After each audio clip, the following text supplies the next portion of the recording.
Welcome to the last episode of 2022. I would like to take a minute to thank our sponsors, friends, family, guests, and listeners for making this the biggest year in my last 4 years of podcasting about this sport. The growth of Shotgun Sports USA and the growth of the sport in general is really impressive. We look forward to kicking off 2023 on January 11th. We hope that everyone had a Merry Christmas, and we hope you have a great New Year. Coming to you from the U.S. and streaming all over the world. This is Shotgun Sports USA. Get accurate, reliable information in every single episode, with interviews from the best shooters in the game, the best gun clubs across the globe, and industry-leading companies that revolutionize the sport. Be sure to check us out on social media and online at shotgunsportsusa.com. Shotgun Sports USA is powered by Winchester Ammunition, the American legend, and brought to you by Cole Gunsmithing, Castellani USA, Chromatic Traps, Clay Target Vision, Sound Gear Phantom, and Clay Shooter Supply. Welcome to the show.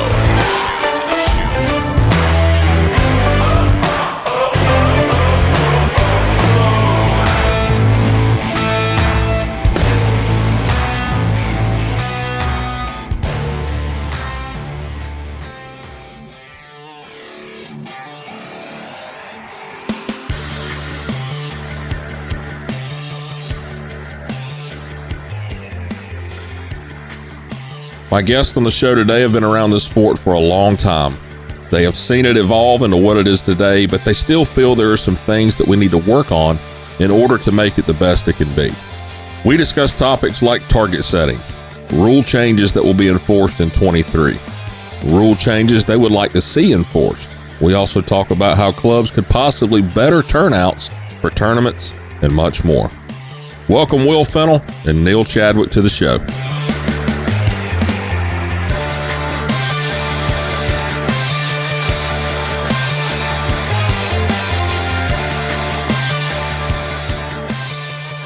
Neil, welcome back. And Will, you haven't been on in a while, so glad to have you back on as well. Happy to be here with you guys. Hey, Will. That's Neil. What's happening, buddy? Hey, Justin. Hey, Neil. Let me ask you a question, Neil. Do you just call in every time I have an episode now and just want to get in here with us? Is that what, I mean, you've been on a few here lately. That's the idea. Well, I guess as long as you'll put up with me. Yeah. Well, Justin, do you know how much snow there is where Neil lives? He's just happy to get to talk to somebody. Can you get out of your house? Well, there's no snow at the moment, but we're upwards of 2 foot for tomorrow.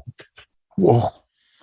So you mean there's 0 on the ground right now? Tomorrow you'll have 2 foot of snow. It's going to start about 11 o'clock tonight and then snow for 2 days. And when it's finished, they reckon we'll have about 2 foot. My goodness. Well, I'm from Georgia. I have no idea what that's like. That sounds fun, don't it, Will? Yeah. You can drive whatsoever. In it. You two couldn't drive in it. Wouldn't try. I'd get out there and try to do some donuts in it for sure, without a doubt. Try to get a ride to the airport and fly south. Yeah, there you go. All right, so listen, both of you have been around this sport for a long time. And in that time, I'm sure you've seen some subtle changes and all the way up to some drastic changes that have occurred in sporting clays. And some you may have liked, some you may have disliked.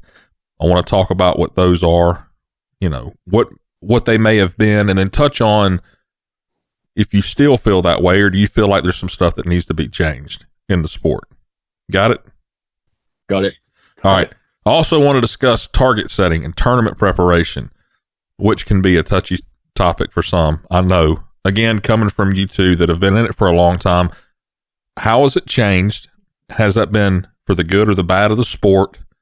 The challenge in targets we now see, is that something we need to focus on as much because people are so much better and we still have to challenge them? Or do we need to start focusing on the people, or the majority of the people that are there and not going to win, but still want to feel like they've accomplished something?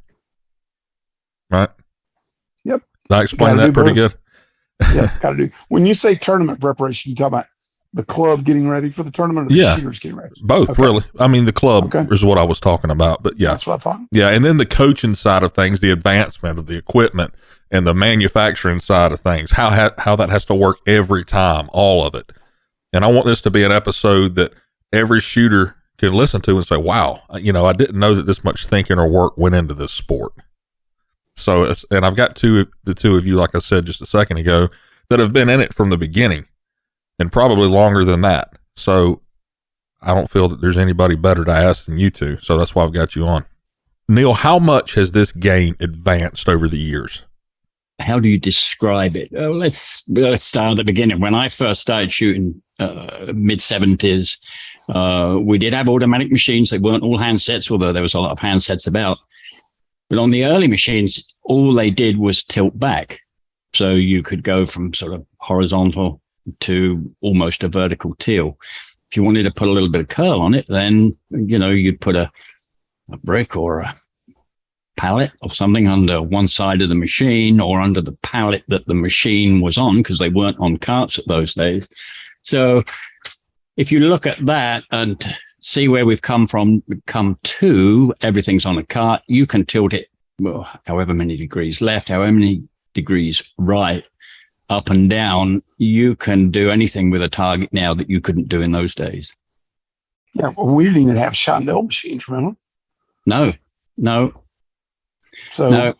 I mean, I remember the first time I saw a true flat vertical, Chandelle machine, not a trap tilted up. I was just blown away. I was like, what the hell is that? How the hell are we going to have that? Now they got machines you can point downhill. Yep. Yeah, I mean, the machine side of it has come on tremendously, and really, it's in the last 30 years, I would say, since the game's been here in the US. There's been a lot of development work done on trap machines, on all of the trap machines. So because they're all competing one another, so one makes it tilt left, then the next manufacturer, well, I've got to do that. Like the 17 machines, we bought out the 70 targets, or White Flyer did, or whoever did. And so, now we've got companies making 70 millimeter machines, Laporte, GP. Does Rod make? Yeah, Rod makes a 70, I think, on Lincoln. Promatic. Promatic, yeah. Yep. So everybody now is making a 70, and I think that'll probably be short-lived. Why is that? Why do you think that? Well, it'll go the way of the 60. You know what a 60 is, a mini? The mini, yeah. Yeah. And the more targets or target types you have, the more the club has to keep in inventory. So, you got standard, Batu, MIDI. They're your three sort of rabbit. That's your four bread and butter targets. Now you introduce a 70. That's another one. I know a number of clubs that have got 60 millimeter machines and don't use them. Yeah. You don't see very many minis anymore, do you? No. 70 is a better target. Yeah. 70 is a bit better, but it's still it's 10 ball. Yeah. It's 10 millimeters more than a mini. But don't you think those 60s and 70s, I mean, especially the 60s, aren't they a little hard to see? No, if you throw it, not if you throw them right. There was a lot of times when people would throw them low in trees. You really wanted them just above your head in the sky and close, not very far. And then you could see them. They had a lot of speed straight off the arm and shed the speed very quickly as they went. And it was a good target, but it was built just to give that perspective of, damn, that's going fast, and it must be a long way away because it's tiny. Yeah. 70's better because it's a little sturdier, a little heavier, feeds through the machine more consistently. You get a more consistent flight, and you can throw it a little further. Yeah. And then you have to have a machine to throw a 60. And you got to have a machine that throws it. That's right. Yeah. So then there's the rabbit, and then there's upside down standards, and there's all these things going on, but it's the machine, the advancement in the machines. You can't believe how much more interesting of a course Neil could set with modern machines versus the machines he had to play with 25 years ago. And it's probably a lot quicker too, I would think. Well, the setup these days is a lot quicker because you can get the machines out quicker. Normally, they're all on carts. At least everything that I use is on carts. And you've got these quick tilt bases, quick back sort of thing. So you can drag them out. And if you know where you want the machine, you can drag 4 or 5 out in one go, drop one there, be adjusting it, watching it from the cage, and you're set up. Second thing is sort of the remote controls that we've got out now. Yeah. You just have to wind cables out there. And then every time the club during day-to-day business wanted to mow the grass, you had to wind all the cables in. Yep. Mow the grass, run the cables back. Worry about the squirrels and the field mice chewing the cables up. Yep. Now everything's wireless, so it's a lot faster. I might have told you this, Will. Nationals, before we got as big as we were, event-wise, we calculated how much cord Pete had down there in that workshop. It was 22 miles. Cool. So you can see setup and breakdown time now is sort of, imagine winding up 22 miles of cord with a button on the end. It's just, that's crazy. It's just different. And plus the fact, when we get when we were running cable out, I can guarantee you the machine was 5 foot further away than the cable would reach. Yeah. Yep. Right. So with the modern sort of wireless setups, you can put the machine down and be guaranteed that you can fire it really from anywhere. I mean, I don't know how many times I've had a tournament stop because somebody shot the cord. You try like hell to put the cord where people wouldn't shoot, but they would shoot over there for some reason in the bushes and cut the cord in half. I remember an early shoot done at Claythorne, and between flights, so you'd finish off the flight, throwing them on it. There was a cord out there, and you'd throw. You'd have half an hour break to reload, and the next flight comes out. Call on radio, trap 2's not working on station 5. You go and have a look, and the pat rack could chew through the cable in that short time. Wow. If you're setting a course and you know that some of the top shooters are going to be there and then some of the beginners are going to be there, how do you set a course to make it fun for everyone? You can set an interesting course for everybody. You've got to watch your mix. And I think, we've mentioned this before. A lot of the top shooters will have a particular target that they don't like. Case in point, Nationals just gone by, Station 8 green, that midi from the left-hand side. Zach didn't like that target. But the majority of your shooters, you've got to set something where they enjoy shooting them. They know they're going to be challenged, yet they're excited when they hit them. And it doesn't mean, puff targets in front of your face, corporate type targets. As long as you get a mix in and don't go over the top by setting too many targets for the top shooters, that will just make the overall event too hard. You don't need to, even though they're some great shooters, you don't mind if the score's 98, 99 or 100. You've got to keep everybody interested and everybody saying that they had a good time.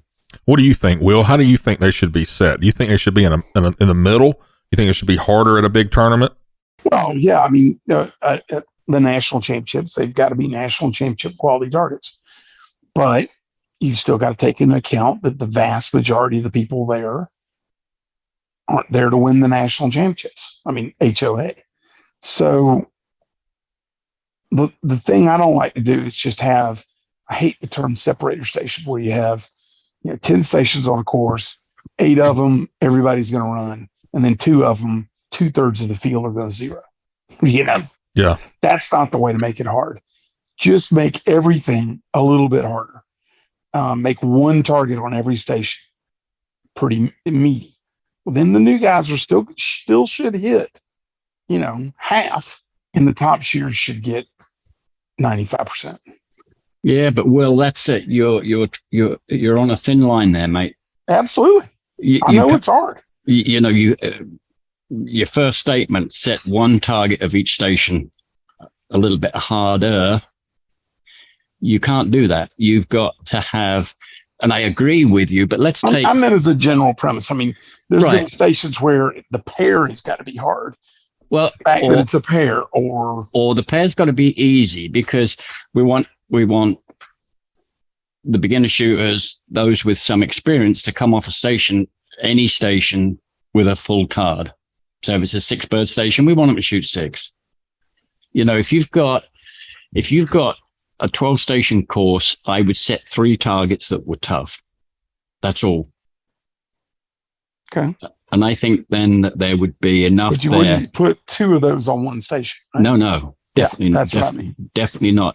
And you can up the ante a little bit by depends on which target you put on first. Yes. Okay, so you can put the easier target on, hoping that somebody with a little bit less experience either hits it with the first barrel and has a go at the harder one, or if he misses it with the first barrel, give it the second one. Right. And I see that all too often. They won't do it. They have the opportunity. They miss the first one, and then they go after the hard one. Double barrel the first one if it's the easier one. Yeah. If it's the harder one, give it 1 barrel, and then be sure you get the next one. Give the easier one your second barrel.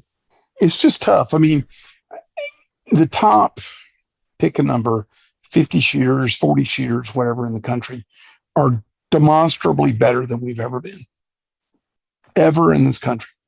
There's no doubt about that. I mean, it's the between PSCA and the Team USA process, or U.S. Sporting Clays team process, putting all the top shooters head to head on a more regular basis.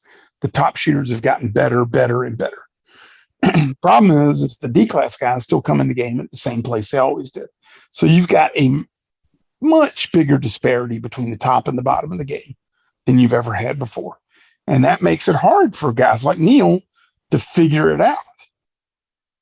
Yeah. I mean, Neil could make a great national championship if you didn't have that super squad rotation there. It would be much easier to satisfy everybody else. But having to sort out that super squad, he had to have the green course be pretty meaty, right? Yeah. Yeah, but we made up for that with the other 3 courses at nationals. Sure. I mean, they were relatively easy, and I think the green course, the super squad course, and they didn't both come about together. You know that. I mean, we knew at the end of the nationals prior that we were going to have a super squad, and then we discussed it, and I said, well, let's make that course particularly hard. Probably 5 or 6 months before nationals. And we all decided, Pete, Michael, and myself, yeah, let's try it, see what it does. And it turned out great. Yeah. I got to admit, when I first heard the concept, I was like, oh, but what if you're a first time attendee and you draw the green course at 8:00 on the first day? But, people seem to be okay with that, better than I thought, Neil. I didn't really hear anybody bitching about that. I got a few comments when they shot that there first and they come off it and went, oh, this is too effing hard, And I said, okay, we'll give it a couple more days. And then I talked to them later. Yeah, know what you meant. It's the other courses were really great. Understand why you did the green course like you did, but I had fun on the other 3 courses. So yeah, if you shot green course and it was your first rotation, it could hurt you a little bit. Neil, Will, did you think the green course was hard? Well, it was definitely harder than the other 3. Yeah. I thoroughly enjoyed the green course. I did too. Really enjoyed the green course. Was it harder? Absolutely. Was anything unfair? Absolutely not. Yeah. Nothing was unfair. Nothing was over the top. There weren't any, 45-yard edge on birds. I had time to shoot everything. The birds I missed, I simply missed. Yeah. So let me ask you 2 a question then. You 2 being masterclass shooters, would you like to see a course set similar in the future? Yeah. I don't have a problem with it. I actually like the green course better than I did any other course at the nationals. That's just my opinion. I don't know if you agree with that, Will, but I did. I personally, I definitely enjoyed it the most, but as a course designer and match director, Neil has to look at things from a lot of different perspectives. And I know that there were people that felt pretty beat up by green. And if they hadn't gotten their, they cushioned their feelings a little bit on red and yellow, they might have left San Antonio a little more heartburn than they did, So I get where Neil's trying to fix this. Hell, I'd love to see two of them the difficulty of green and two of them soft. Yeah. Yellow was the hardest to me.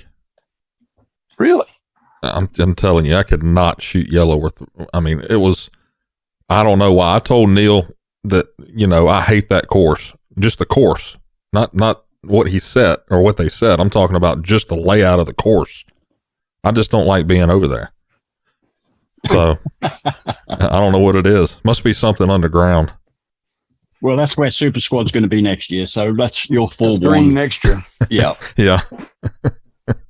So Neil, talk about, you've mentioned this to me. You mentioned it to Will. You've mentioned it probably to several other people.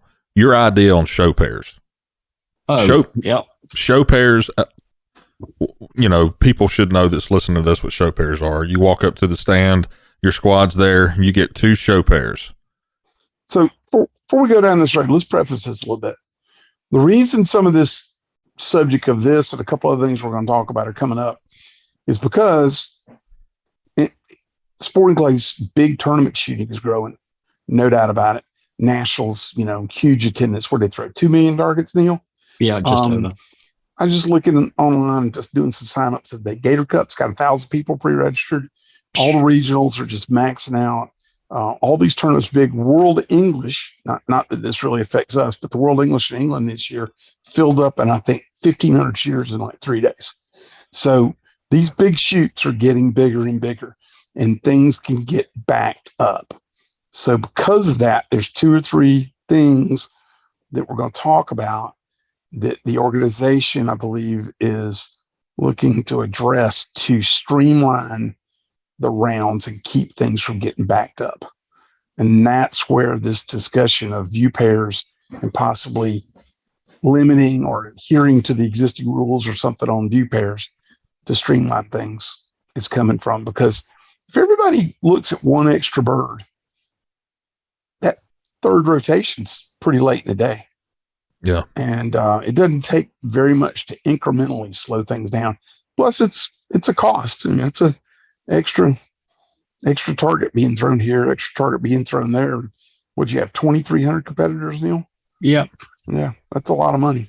Yeah. We threw over 250,000 show pairs targets. Wow. Yeah. So basically, what's that? That's a tractor trailer and a half that nobody ever shot at. So there you go. So tell us your philosophy on show pairs. What you would like to see happen now? Okay, and I want to preface that by this is not. I do not believe that EC or NSCA is discussing this at the moment. This is something I'm trying to work on to see if we can not eliminate, but because I don't think we won't eliminate them, obviously, but reduce the number of show pairs. What sort of gets me is that let's take a report pair. So you get somebody up in the station and he looks at 2 pairs. Well, if it's a report pair, one's coming from the left, one's coming from the right. Why do you need to look at 2 pairs? They're not going to change. Now, if it's a true pair station, understand that because you've got to work out, do I want to shoot the left one first or do I want to shoot the right hand one first? So a true pair, you've got to throw 2 show pairs. I totally get it. But on a report pair, why do you need to see 2? Neil, isn't it a rule now? What's that? Isn't it a rule now that you're only required to show each 2. bird once as a report? 2. It's a rule for 2? Yep. Ooh. Okay. Yeah. I thought it was 1. Yeah. So it just gets me. And then, of course, and we'll never get this change, but we always have, or talking about nationals and bigger shoots, we have an A and a B squad, or it might be just one bigger squad, is that the squads, if the squad is already there, They're watching the targets. Now that person, the first shooter of that next squad, gets in. Now he looks at two more. Well, he's just sat there and watched 4 or 5 people shoot. Why does he need to see him again? That's a good point. Okay. I mean, the only argument I can see for that is it kind of cuts down on squads crowding up around people shooting. Understand that. But if you're a squad of 4 and you know that you're the next one up, case in point, they implemented this rule in Australia at the beginning of last year. Okay. So they'll throw a show pair for the first person of the first squad, and then you just carry on. If the second squad's there, it's up to them to get in position to look at the targets. You only throw another show pair if there's a break between the last shooter of that squad and the other squad turning up. I'd be good with that. I think that that would be hard to get through. You know, I'd be interested to hear from various shooters. In the UK, for example, their rule is if it's a report pair, you only get 1 show pair. If it's a true pair, you get 2. And the thing I would say about that that would help the situation is very doable.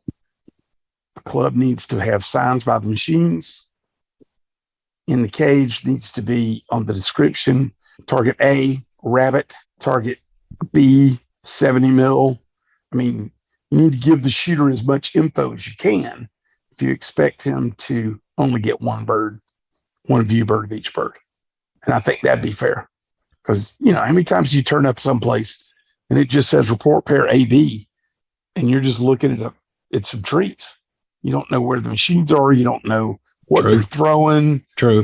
You know, that kind of thing. True. I'd agree with that. Yep. Especially if you can't see the machine because it's behind a tree line or behind bushes or something like that. You don't know kind of what angle it's pointing or right. I mean, I can look at a machine and know it's a rabbit, but a lot of people don't. Right. And how hard would it be for the club in the description to put target A, rabbit, target B, 90 mil? Yep. You know? Agree with you. Totally agree with that. But I think there's got to be some way that we can change how we view pairs. For economy and to speed things up. Well, not necessarily to speed things up. Well, it would speed things up, but for, you know, I don't believe we need to throw as many showbirds as we do. Of course, it becomes less, you know, and I talk about nationals, obviously, but we've got it at nationals. It's a 4-man squad. It's an A and a B squad. So, you know, if we, for example, and I'm saying do it, but if we didn't have an A and a B squad, we just had 1 squad and it was 8 people. Well, then we've eliminated showbirds because showbirds. Yeah. You've shown the showbirds to the first guy. Now 8 of them shoot it. So that's an option. That would cut down on. That would cut your showbirds in half. Yeah. Yeah. Immediately. Yeah. Well, not all the squads are together. You know, if you've got a B squad that's hung up because the machines broke or down or whatever, I mean, you're going to have to show them the showbirds when they get up to the next station. Obviously, if they haven't seen it, but if you treat the A and a B as 1 squad, so all 8 of them shoot, they move to the next station. If you get a breakdown, it's going to be in the middle of that squad, so the whole squad stays there until it's fixed or moves on, whatever the situation is. But they move on, and again, but if they are, yes, obviously, if nobody's seen the birds, then you show them, and of course, after a breakdown, you know, you're allowed to see the targets again anyway. Right. So even if it's the same squad, you know, you get somebody in their machine breaks down, he's only fired his first pair. He gets the opportunity to look at the targets again. What else do you think would help speed up the round? Time limit. And that's one that the Executive Council are discussing, or they will discuss, I guess, at the February meeting. Certainly hope that gets passed. And like I said, either 10 or 15 seconds between shots. That will speed it up. That would actually smooth up a shoot. And I've seen it, apart from delaying the squad, I've seen people on following squads get bent out of shape because somebody's taken a long time on their setup routine between shots, whatever it might be, turning around, talking to somebody behind them. If we had a 10 or 15 second, okay, this, you know, like in FITAS, 10 or 15 seconds, you wouldn't have time to do that. You've got to get on and shoot your targets and get out. You know, and I've had some discussion about this subject a bit lately with students and friends, and a lot of people focus on the top shooters that have elaborate pre-shot routines. And that certainly can be a problem, especially you get 2 or 3 of those guys in the same squad. It can really slow things down. But this would just as much be about the squad that rolls up in 2 4-seat Rangers, and they all get out and have a drink of water and talk about how they did on the last station. Then they walk over to the station and look at the menu. Then they all go back to the cart and get their guns. Then they talk about what choke they're going to shoot for a little bit, and then the first guy shoots and he has a little drama about things. So he talks to his buddies before they shoot. And, there's an awful lot of that too, Neil, that could be cleaned up. Yep. And that's again, if you've got experienced referees, they can usually handle that. Because if they're sitting there without the squad's cards, they can turn around and go, next squad, where's your cards? Come on, let's get going. In a timely fashion, gets their cards. Okay, shooter 246, you're in the cage. Yeah. I agree with what you said. And that aggravates me. I mean, just aggravates me when I pull up and even if they're on my squad, if they're not on my squad, and they're lollygagging around, grabbing their guns, talking about the last target they missed, how all of them missed it, and everybody's sitting here waiting to shoot, and they, their guns are still in the racks on the Rangers. It just aggravates me. That aggravates me more than the shooter with the elaborate pre-shot routine, because at least he's doing something, right? He's got some kind of reason. The guys that just playing grab ass don't have a reason. I'm not saying you got to be lined up at attention, but we're all here to play this game. Get up here and get your stuff. Let's go. Yeah. Yeah. Have what you need in your pockets when you walk up there. Yeah. If it's chokes or shells or something to clean your glasses or whatever, have it. Let's go. Yeah. Be ready to go. Be ready to do it. It's your go. Get in there. The problem becomes obviously enforcing it and what the penalty is for it. Have you figured that out, Neil? Yeah, well, that will be, and I don't quote me on this, but that'll be something like a warning first time, and then take a target away the next one you hit. Target or a pair? Target or a pair, whatever they decide, as long as they get something decided, and don't procrastinate on this for the next year. Right. But whatever it is, does it need to be a pair? Probably not, and who's going to enforce it? Well, the referee will, but is he going to have a stopwatch? No. Think of it as the fit-ass referee. The fit-ass referee knows if somebody's getting over 20 seconds. If he's 16 or 17 seconds, they're not going to say anything. But if it gets over 20, then they go, this guy seems to be taking a bit long, and he might turn his watch over and, start it on a stopwatch on his wrist or something just to keep track. I just think we need a timer. At 15 seconds, they launch. that straightened this out, wouldn't it, Justin? Yeah. 15 seconds, they're flying. You better be loaded. You mean without calling pull? Yeah. You Guy shoots at a pair. Referee hits a button. 15 seconds later, if he hadn't called for him yet, they fly. Hey, they might, those guys we're just talking about that pulled up in the Ranger, they're going to be the ones complaining about that. But but what they might not understand is they might hit them better if they don't even know where they're coming from. Probably. That was tried. No, I didn't know that. Yeah. Back in the early 90s, Ray Foreman, who invented 5-stand, I think you've spoken to him, Justin. Yeah. He came out with international 5-stand, where you didn't know where the machines were. They weren't labeled or anything like that. And it didn't last long. Yeah, but the Super Vets didn't vote for that one. No. I'm still. It was a good game. It was a good game, but it didn't last long. I'm still laughing at the fact that if you hadn't called pull, they just go. That's funny. Yeah. It's a business opportunity for Neil. He could create a timer for that. Oh, I could do that. Long easily. range, yeah. Could do that. But it's got to be enforceable to be fair, and there's got to be a penalty for it, whatever they work out. But what is it in fit-ass, Will? You get a warning, and then the next one's a lot. The next hit the target. Next infraction, the next target you kill is lost. Is lost, right? Yeah. Right. Now, do you think we're trying to make this too complicated? No, I think we're trying to accommodate the fact that we're growing like a weed. Neil, would this only apply? Would they make this only apply at regionals, nationals, and open? Or is this going to be across the whole sport? That would be NSCA rule. You're talking about the timing rule? Yeah. That'd be NSCA rules. Okay.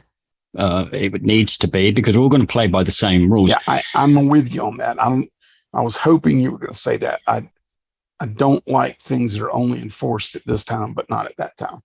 This year has been, in my opinion, a crossroads in our sport. With what we did at Nationals, having a hard course, with filming it and live streaming it, with Justin doing the commentary and that being coverage like that, we're really a crossroads in the sport. And like you said earlier on, Will, it gets more difficult to put good targets on for the top shooters. It gets more difficult then to make it fun and easier for the beginners and the A through E's, let's call them. We've got to cater for both. We know from past records that we have about 300 people at Nationals, first-time attendees, and we have about 200 that don't come back again. Did they not come back because it was too hard, or was it just a one-off? Everybody wants to go to Nationals at one point just to say that they've been, because it's such an experience. But do those people that not come back, do they drop out? Do they just then turn back to what I would deem a club shooter, to go to their local clubs to shoot round of a weekend and have fun? Do they lose the competitive edge? Quite a few do. They do. Yeah. So question for you, you've got a lot of students. Do you see a proportion of your students that if you put them into some tournaments down your way, especially the Florida ones, do you see that if they don't do as well as they expected, they drop out? It's usually regionals, open, and nationals. That's the ones that are killing them.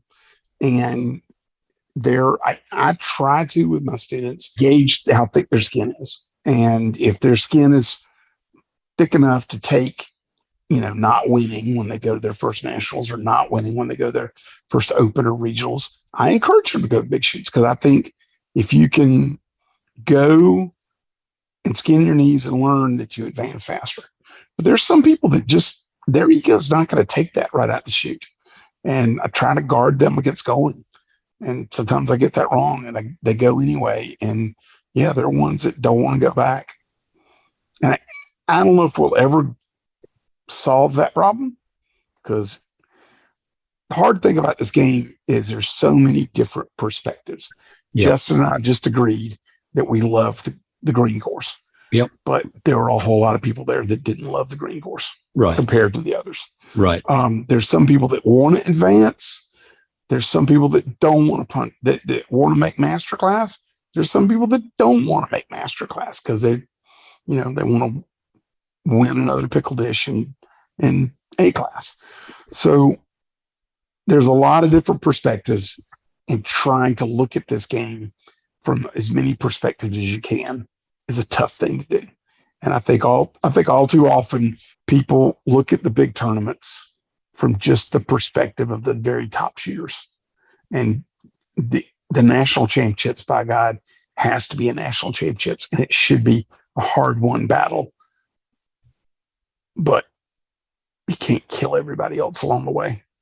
And same thing at a U.S. Open, and same thing at the regionals and at state championships, quite frankly. If this championship is a state, regional, or national, you should go up that line.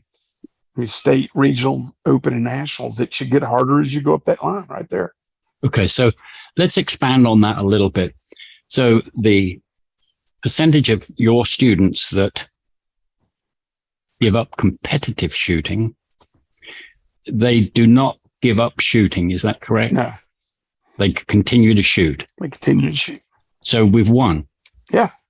Because they're still shooting. So they're still doing the industry good, because they're still buying shells. They're still buying guns. They're still going to their local clubs, which on the most part, local clubs are never going to throw a regional. They're never going to necessarily throw a state shoot if they're not big enough.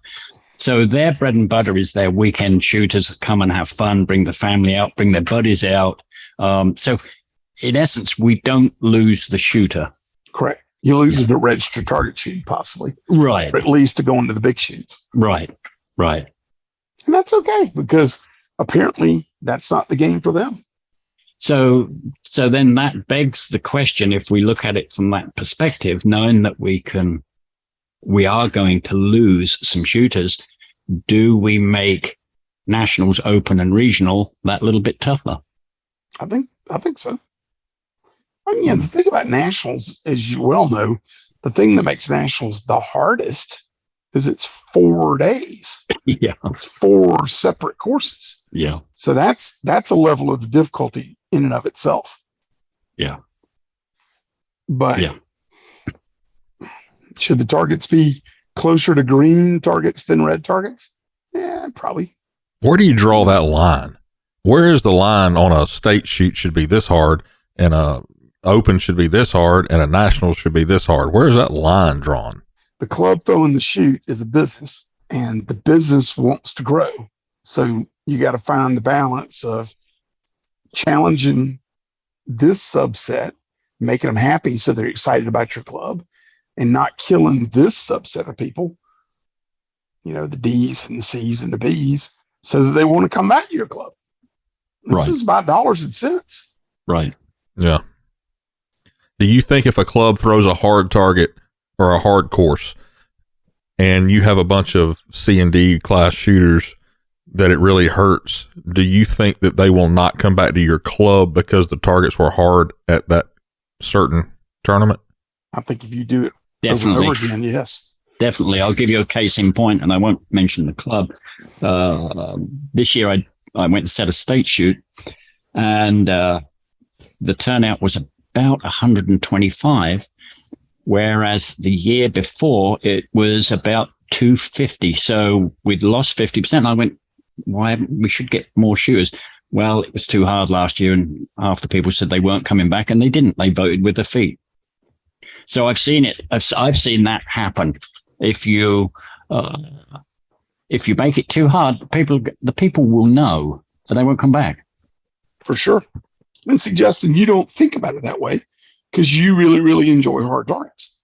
Yeah. But, there are a couple big shoots from the 2022 season that I know of that people said they're not going back. Yeah. Yeah. Well, you mentioned about sort of having a course setting school. I know that there are a lot of new clubs out there, new smaller clubs that just don't have any idea what they're doing on setting targets. No idea at all. So wouldn't it be a good thing for the NSCA to offer some type of guidance? Something very basic. I'm not talking about like an NSCA level 1, 2, 3 instructor program. No.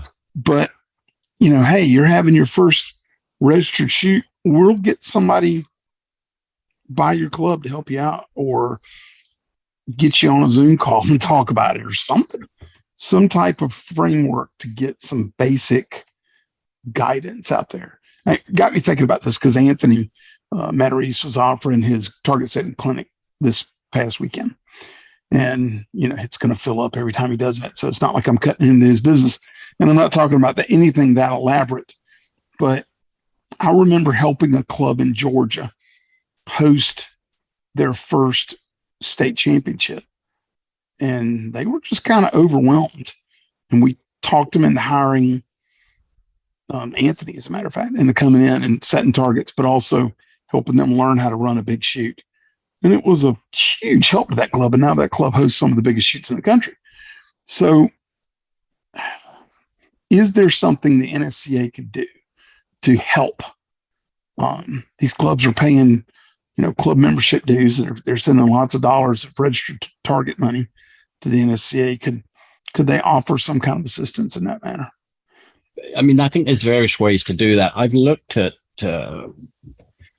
nationals of staying on maybe 2 or 3 more days after nationals, and offering to anybody that wanted to stay is going around and looking at the targets that we've set. Why did we set it like that? What's the advantages of throwing that there? What's the disadvantage? Why is that a bad target? What about the sun? What about the shadows? problem with that is when the shoot's over on Sunday night, nobody wants to do that kind. They're all pulling the machines off. Yeah. On Monday morning, there's no machines left on those courses. Yeah. So, so that sort of hasn't taken flight these last few years, but something like that where, somebody sets a course, especially where it's somebody that's gone into a club that hasn't set targets there before. I think a lot of club owners, they know their land inside out. They know where they can throw targets. They know where they have thrown targets. Somebody to give a fresh look at, okay, have you done this? Oh, no, I didn't think about that. Or I haven't done it. Or I can't do it because the sun comes up through that gap in the trees or whatever it might be. Right. But I think there's definitely a format where we could, whoever wanted to come along, and also it would help shooters as well to understand how we set targets, why we set targets like we do, to hold clinics, if you want to call them clinics, on target setting, what not to do. It's a pet peeve of mine. Don't throw an all orange target on the south side so that the sun is behind it, because it gives you a shadow under the dome and it looks terrible. And I tell the guys that come down there, I mean, not that I need to tell them anymore, they know, but don't do it. Yeah. Just little things like that, battus that turn over in the sun and give you that glint and disappear for maybe 500 milliseconds. There's no need to do that. Throw it from the other side. Right. But yes. I was thinking about it more of something where somebody would actually come to the club to help, like if they were having a state shoot or something like that. But yeah, if you could do some kind of clinic where, people could come in, do it regionally maybe or something. And everybody's got their own ideas about setting targets. You know that. Yeah, oh, sure. But something is better than nothing. And that's true. And I always say that there are good target setters and there's people that think they're good target setters. Absolutely. And a good target setter will always listen to the people that are shooting his targets. And it doesn't take long when people go, that's a stupid target. Oh, Jesus, did I mess up? What did I do wrong? Sort of thing. And they go, but for whatever the reason, right. There's no need to set targets that go through the sun. Correct. No need to set targets where you can't get two shots off them, through a gap in trees, that type of thing that there's no need for it. I remember a hard-learned lesson early days at major shoots up in Minnesota when Horse and Hunt was starting to throw tournaments up there and Caribou was throwing tournaments up there. You had a hard time throwing a low target over the corn. Yeah. Because on Tuesday it was fair, and by Friday the corn was higher than the target. Yeah. Because everything grows so fast up there. Yeah. I'll never forget the first time I saw that. I was like, who'd have thought of that? Yeah. Freaking corn grows a foot in a week or something up there, or more than that. So maybe regionally, Neil, or something. I mean, I don't know if the NSCA is going to pay you to go do it, but it's got to be something they could do to help the clubs more with that issue. Club doesn't have to do it; shouldn't be required, but sure would be nice.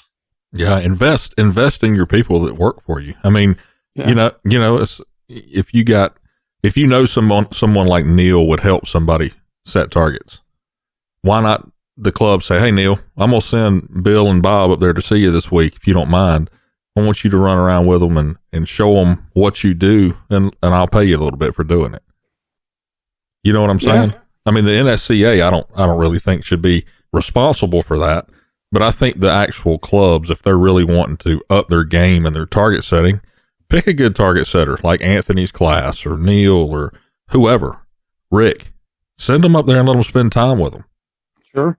And just. Well, I think that's money well spent, but I do think the NSCA could do something. Not sure what that would be yet, but I think they could. They're getting a target fee off every registered target thrown in a tournament.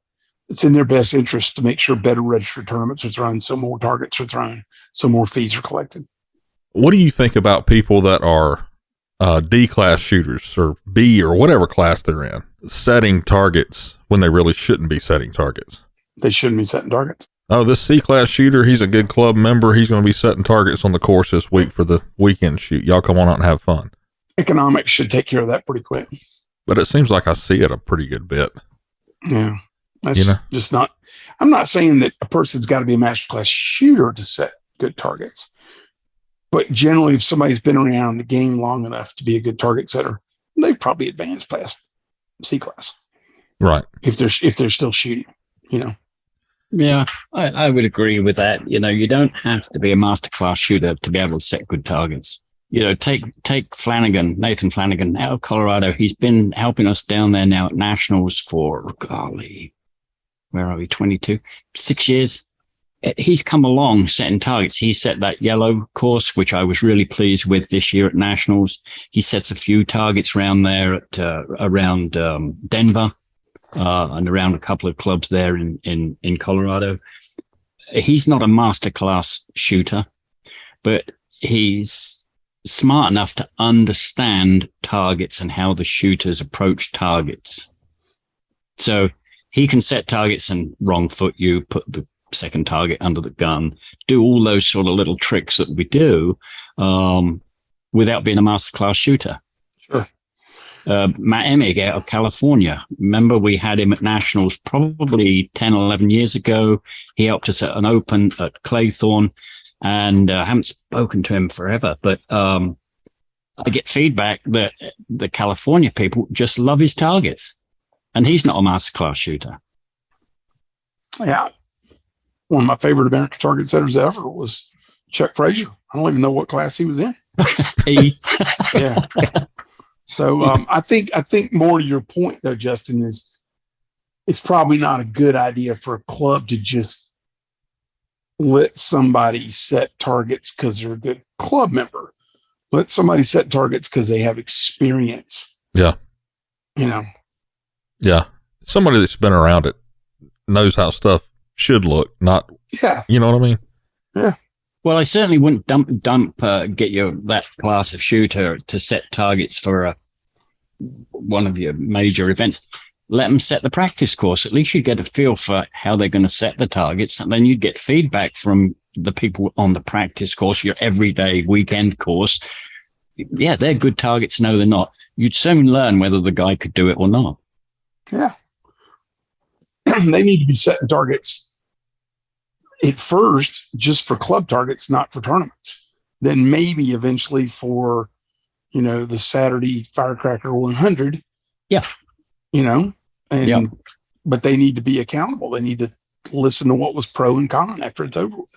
Neil, we talked about rules, some of the rules earlier that the EC or the NSCA is working on. Are there any other rules that they're working on that we don't know about? Well, I don't know if you don't know about them. I think I mentioned it here before. The coaching rule, I believe, and I could be wrong on this, but I believe that EC again in February will be discussing a coaching rule so that coaching will not be allowed on the stand. Now, whatever form that takes, I don't know. That will be up to EC, and that will probably be a delegate type vote. So that would go out to the countrywide delegates to vote on that. But I see them putting something in place that you can't coach in the stand during the tournament. Can you stop somebody in the crowd behind going, you were behind it? No, of course you can't. Is that coaching? Yeah, but how you can't enforce that, I don't believe. Because so what you're talking about is somebody talking to the shooter in the box. Correct. Yeah. Over their shoulder saying, okay, start your gun back. You know what I mean? Yeah. I'd be all for that. Yeah. And, that's obviously FITAS is that way, but that's the English sporting rules in England also. Right. Yeah. Right. Well, I think it's unfair. It's unfair. And again, it slows up the shoot. Absolutely. It slows the shoot up incredibly. Yeah.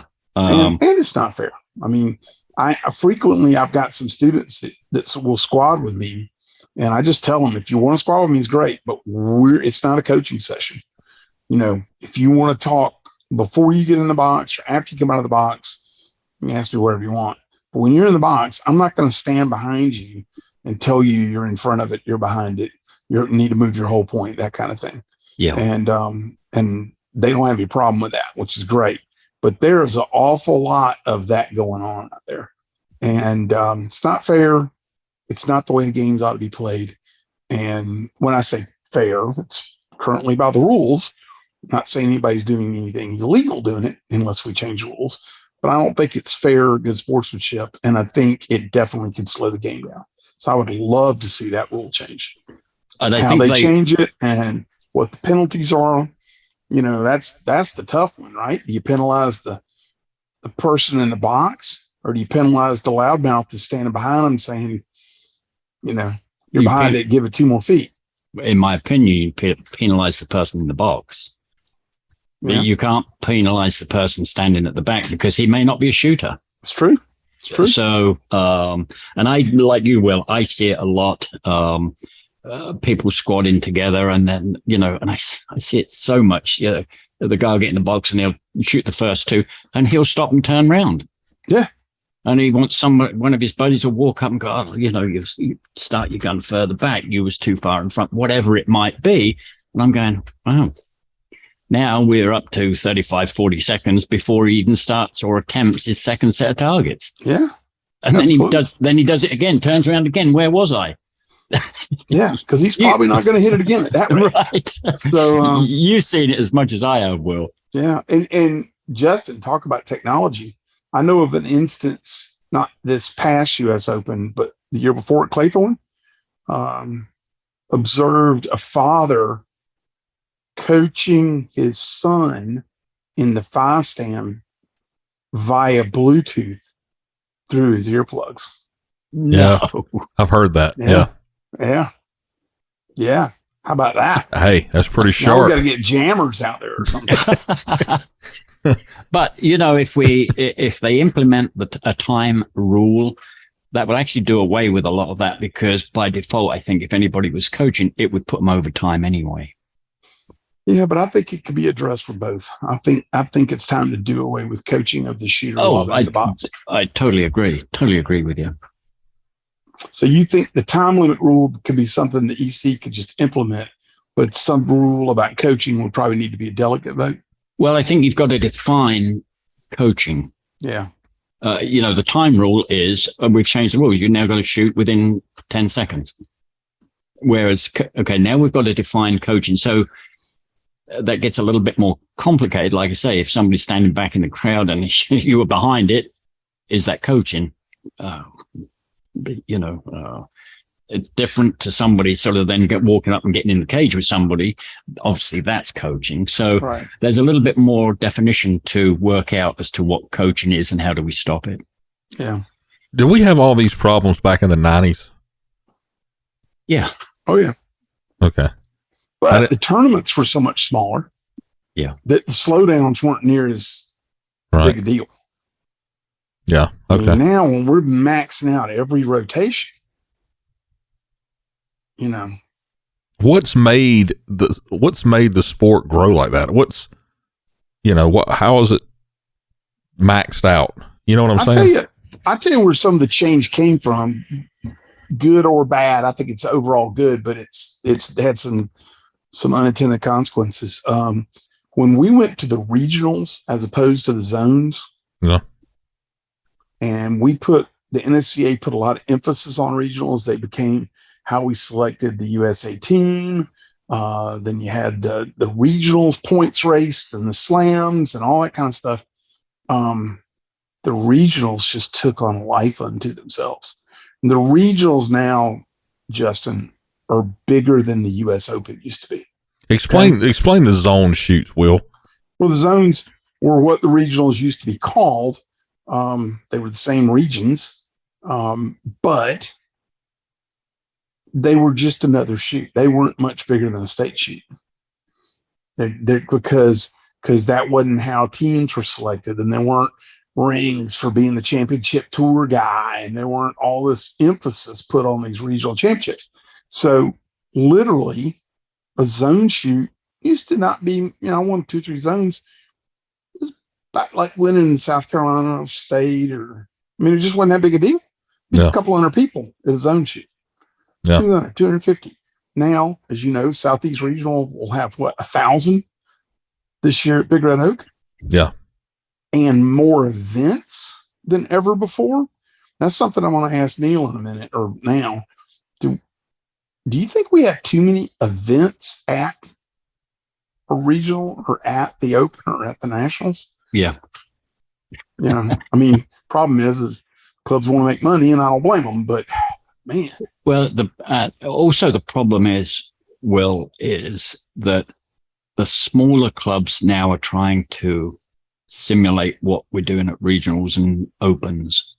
Funny enough, I was talking to a range owner today. I'm going to go out and help him next year set a state shoot, and he's putting FITAS 5-stand sub gauge 2 courses that we've got to swap over. He's got so much in there in between you and me. He really hasn't got the area to do it. And then he says, "Oh, I want AFS." Well, where are you going to put it? It's, and I'm just looking now on Google Earth, and he's sent me his drawings and outlines and stuff like that. And I'm going, wow, we got to fit a lot of stuff in there, and also watch shot fall because of getting off property and stuff like that. Some we can put shot fall onto the neighbor's property and they're not worried about it. Other side of the property, there's houses, can't shoot that way. So we to have all the events that we're accustomed to, you need 600 acres or more of land. Yeah. Depending on the shape of things and how hilly things are and stuff like that. Yeah. You need somewhere between 600 and 1,000 acres. Yeah. And that's just put having these big shoots out of the reach of so many clubs, Justin. That's kind of, I segued for a minute, but the regionals became so big that it's probably hurt a lot of 200-man weekend shoots, because, a guy's he could take a 4-day weekend to go to a tournament. It's going to cost him pretty much the same to go to the East Coast Championship or go to the Southeast Regional. Which one's he going to go to? Yeah. Yeah. So seemed like we used to go to a lot more Gator Gamil Cups and East Coast Championships and, Mad Dog Invitationals and, 200 bird Saturday, Sunday shoots that maybe had FITAS and 5-stand. Now, unless the shoot's got FITAS, small gauge FITAS, small gauge sporting, 200 bird main, AFS, super sporting, people just kind of yawn. Practice courses, So it's tough. It's tough for a club to then ever get a taste of that big shoot. Yeah. I mean, we've seen clubs this past year whose shoots that they really kind of didn't have space for, or were pushing the envelope, let's say, just because they felt like they had to have all those events. And I think sometimes they'd be better off dropping this super sporting or the 5-stand event and something else and do a better job at 2 less events. What gets shot more, the sub gauge stuff or like super sporting and 5-stand? Super sporting is growing. 5-stand, it's come down somewhat and it's sort of leveled off now. But super sporting is growing. FITAS is sort of leveled off depending on whether it's old style or new style. I don't think people like shooting new style FITAS. I don't. I much prefer old style FITAS, but obviously then you're limited on your numbers. Sub gauge is getting a little bit of growth. We had a little bit of growth on sub gauge this year at Nationals, and I think that's because now sub gauge has got their own classification system. So if you're just a sub gauge shooter, you can go and shoot just sub gauge. So I think that's good. Yeah. I've never shot. I don't think I've ever. I think I shot one, maybe 120 gauge, 28. I don't remember what it was. That's it. You could shoot 400 small gauge targets at Nationals. You shoot them too, don't you? No, I've shot a good bit of small gauge FITAS. kind of decided about halfway through this year to back off that and start shooting more super sporting. Yeah. I kind of target and limit it how much I'm going to shoot in one of these shoots. I try not to do too much every day. So I decided to drop off, shot a lot of small gauge VTAS since it came out. Really enjoyed it, but kind of time to do some different stuff. Super sporting, as you said, Neil, is growing. I think it's growing because the target's gotten better. I think the target setters have gotten better at setting super sporting because it's different. The menu is really important. Yeah. And a lot of times it seemed in the early days of super sporting, it was almost like one guy set the targets and somebody else made the menu. It didn't make a lot of sense sometimes. So I think super sporting has just been a lot more fun lately. Speaking of growth, let's talk about this for a second. Will, being a coach, have you seen your coaching business growing like we've seen the sport growing? Absolutely. Yep. Absolutely. From all levels of the sport? Mm-hmm. Mm-hmm. Yeah. Yeah. And since the podcasts and the YouTube stuff, I seem to be getting more new shooters who decided they want to be a tournament shooter, but they haven't taken as long to decide to take a lesson. Yeah. I'm getting more of them at C and D class now, where it used to be they didn't come for a lesson until they were B or A class. Yeah. And I take that as a positive because I can help shorten their learning process. Yeah. Yeah. You're going, we talked about this earlier. You've got a pretty stacked schedule for 23. 23 is rough. I've been working on my calendar for, I had flu a week ago. And so I worked on my calendar all while I was laid up in bed. And, you put them all down on the calendar as you go, and it doesn't seem that big. And then one of my sponsors asked for my shoot schedule yesterday, and I typed it all up in an email. When I was done, I looked down and was like, holy crap. I've got 13 major shoots next year. 3 of them out of the country, but there's a lot of good stuff to shoot. And I'm not going to make the Western Regional because I'm going to Fujairah in the UAE. I'm not going to make the Open, and still got 13 major shoots. It's a lot of big stuff to shoot. A lot. So you skipping 2 big shoots here to go to Fujairah? Mm-hmm. I mean, what's your reason? Because where it's at, or just going to be an unbelievable experience. I mean, chance to go shoot in a whole nother part of the world. Yeah, there's a big old purse that just ups the competition. You'll be shooting against people from all around the world. I love world competition. Yeah. So, I've nothing against,